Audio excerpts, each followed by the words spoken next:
कुम्हार की कहानी। युधिष्ठिर नाम का कुम्हार एक बार टूटे हुए घड़े के नुकीले ठीकरे से टकरा कर गिर गया। गिरते ही वह ठीकरा उसके माथे में घुस गया। खून बहने लगा। घाव गहरा था, दवा दारू से भी ठीक न हुआ। घाव बढ़ता ही गया। कई महीने ठीक होने में लग गए। ठीक होने पर भी उसका निशान माथे पर रह गया। कुछ दिन बाद अपने देश में दुर्भिक्ष पड़ने पर वह एक दूसरे देश में चला गया।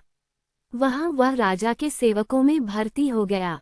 राजा ने एक दिन उसके माथे पर घाव के निशान देखे तो समझा कि यह अवश्य कोई वीर पुरुष होगा, जो लड़ाई में शत्रु का सामने से मुकाबला करते हुए घायल हो गया होगा।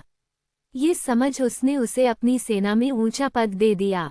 राजा के पुत्र व अन्य सेनापति इस सम्मान को देखकर जलते थे, लेकिन राजभय से कुछ कह नहीं सकते थे।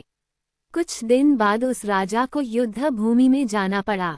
वहां जब लड़ाई की तैयारियां हो रही थीं, हाथियों पर हौदे डाले जा रहे थे, घोड़ों पर काठियां चढ़ाई जा रही थीं, युद्ध का बिगुल सैनिकों को युद्ध भूमि के लिए तैयार होने का संदेश दे रहा था। राजा ने प्रसंगवश युधिष्ठिर कुंभकार से पूछा, वीर, तेरे माथे पर यह गहरा घाव किस संग्राम में कौन से शत्रु का सामना करते हुए लगा था?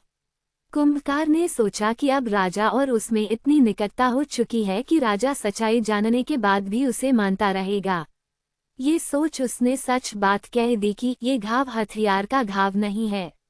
मैं तो कुंभकार हूँ। एक दिन शराब पीकर लड़खड़ाता हुआ जब मैं घर से निकला तो घर में बिखरे पड़े घड़ों के ठीकरों से टकराकर गिर पड़ा। एक नुकीला ठीकरा माथे में गड़ गया। ये निशान उसका ही है। राजा ये बात सुनकर बहुत लज्जित हुआ और क्रोध से कांपते हुए बोला, तूने मुझे ठगकर इतना ऊंचा पद पा लिया। अभी मेरे राज्य से निकल जा। कुंभकार ने बहुत अनुनय विनय की, मैं युद्ध के मैदान में तुम्हारे लिए प्राण दे दूंगा, मेरा युद्ध कौशल तो देख लो। किंतु राजा ने एक बात न सुनी। उसने कहा कि भले ही तुम सर्वगुण संपन्न हो, शूर हो, पराक्रमी हो, किंतु हो तो कुंभकार ही। जिस कुल में तेरा जन्म हुआ है वो शूरवीरों का नहीं है।